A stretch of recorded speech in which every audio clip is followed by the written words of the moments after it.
Michael arrives at the company, and the company says, okay, well, Matthew, we don't really know who you are.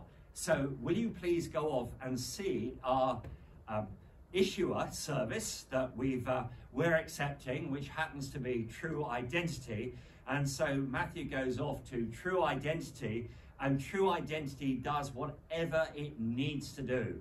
So obviously name, they want a selfie, so he uploads a selfie to that, providing some government issued ID of some kind. We upload that, and at that stage what we've done is uploaded all the information that's required. And obviously the policy of the identity proofing company will vary, right? But we provided all that information. They then are responsible for verifying all that information. So they go off and verify it. And then what they do is they present a QR code where Matthew can actually pick up this information. But at the point of picking up the information, Matthew is going to provide a digital identity or a decentralized identifier to True Identity, which can be bound with the claims. So what we'll do now is, because we're using Microsoft, we use the Authenticator app, which is our wallet, and we scan this QR code, and somehow we have to go through the next step. Well, in this case, we're saying, look, we've got all this information bundled for you. We're going to let you pick it up if you use this PIN, all right? So what's happened, Matthew has given his digital identity to True Identity. It's going to be bound to the claims. We can pick the whole lot up if we provide the PIN. So we provide the PIN in here, and now we add that.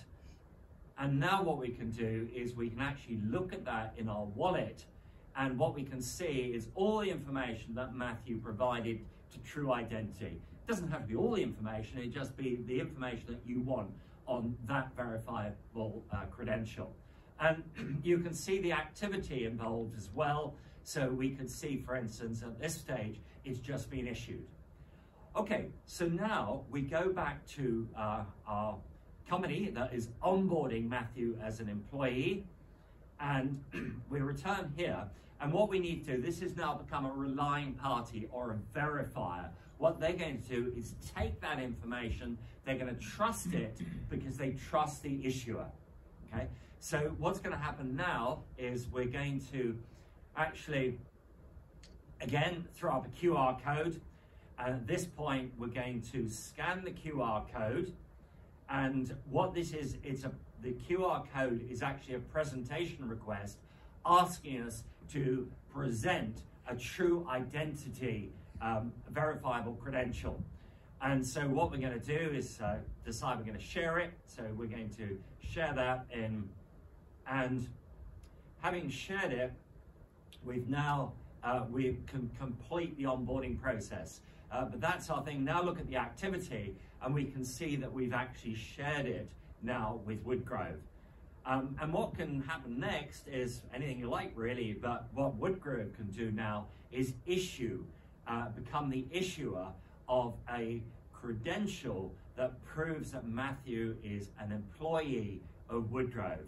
So we're picking that credential up now. And again, we're going to use the code. So the code is actually shown on the website, but of course you could send it sort of in another method. You can email it or give it via some secure printing or something like that.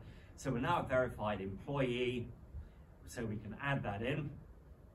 And having done that, we can then go to maybe another organization.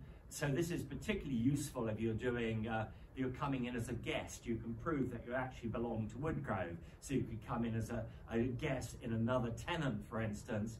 In this case, we're using Prosware. We're proving that we're an employee so we can get our discount. So these guys are a verifier, or if you like, relying party. They're going to rely on the information. So they're going to trust Woodgrove, and then we're going to present that.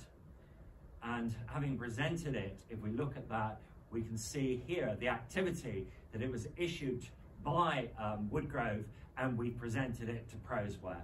And guess what? We've got our discount, which is great.